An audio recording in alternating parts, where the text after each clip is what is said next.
Welcome back to another episode of Asetek. Oof. Oof.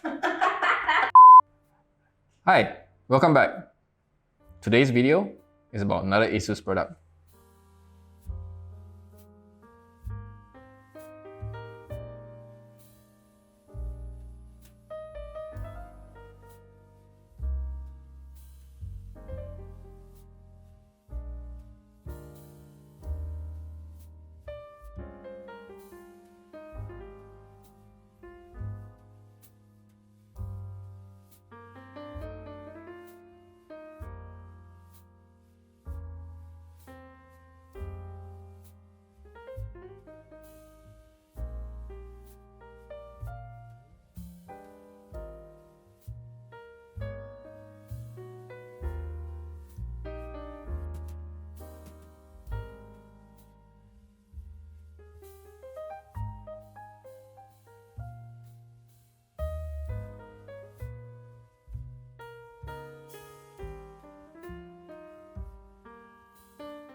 This is the ROG Ryuo III 360 ARGB.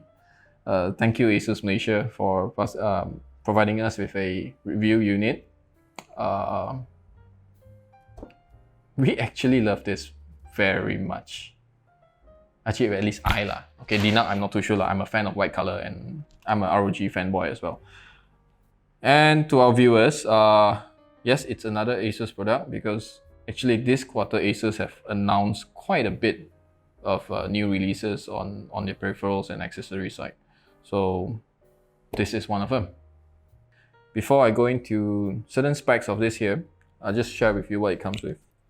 Okay, the AM4, AM5 backplates, they're black. So Intel backplates supports up from 8th gen to the 13th gen. ARGB extenders, PWM extenders, well, these are the bolts for that, and fan screws, radiator screws. This part here, I'm not so happy because everything is white, everything looks so nice, but I mean, come on lah. Can you just give it in white as well? I mean, if I own this, I would have to go buy a set of white color screws. But okay, I'm not complaining, like I just said, it would have made it look nicer and more streamlined.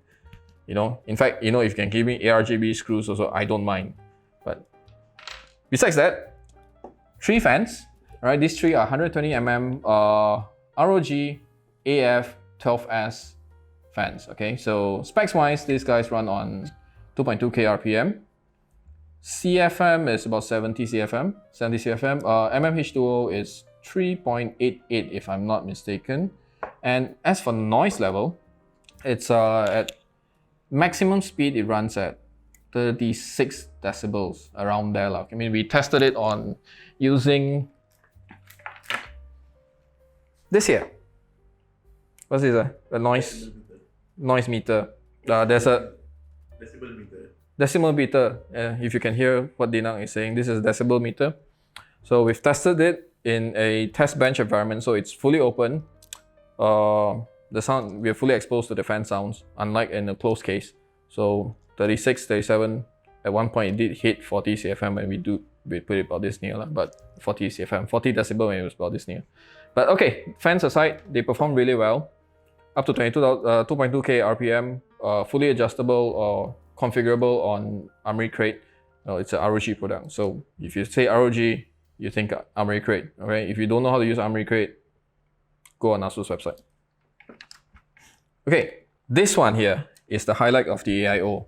This is the Asetek 8th gen pump, right? So in the market, this is the latest, and the ROG Ryuo III is actually the first model, and Asus is the first brand to actually adopt this pump. So what's new here is actually the 3-phase motor, which actually makes it pump, well, makes it more powerful and actually runs quieter than the older generation.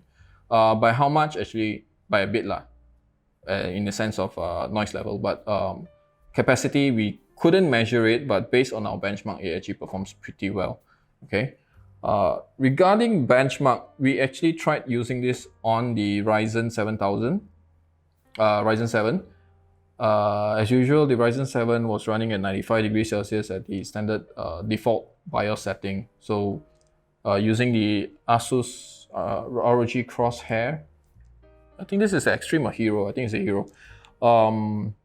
What we did was we turned on the AI tweaker, and we did thermal throttling at 80 degrees Celsius, 84 degrees Celsius on PBO, and it actually thermal limiting on PBO, and it actually ran well.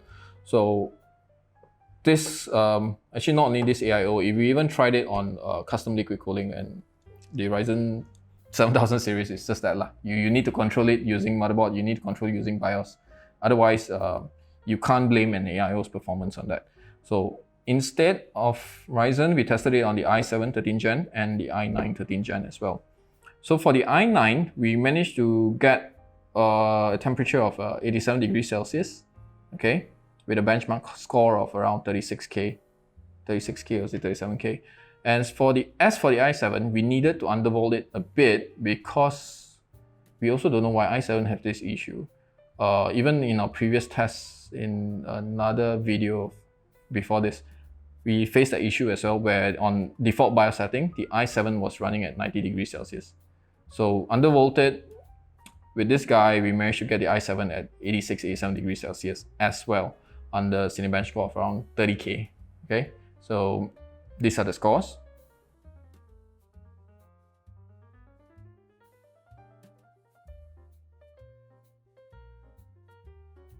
Okay, so as you can see from the scores, actually the current gen, they actually perform okay if you're running on a good 360 AIO. But if you're running on an older gen CPU like the Ryzen 5000 series or the 12th gen, 11th gen, 10th gen, up to the 8th gen, this guy here will give you really great temperatures, okay? But otherwise, I don't know, I just love the color. I mean, it's white. Again, I'm complaining again because the screws are black, but I think it will fit well in any white color build. ROG fanboys, you would love this in your ROG Strix white build. As for the legendary Gundam build, I think this will fit perfectly inside the casing. It will match the motherboard perfectly as well. Because I will probably need to, again, change the screws to white. But yes, that's it. That's the performance of this AIO. Let us know what you think in the comments. As for pricing, I think we still have to wait for a bit because in Malaysia we don't have this yet. This is just one of the early review units that Asus passed to us prior to the launch of this. I think they're expecting to launch this soon, right? Late Q1, late quarter one. So we're looking at end of March. Hopefully, I don't know. It's nothing's confirmed yet. So that's it. That's all for this video. Thank you.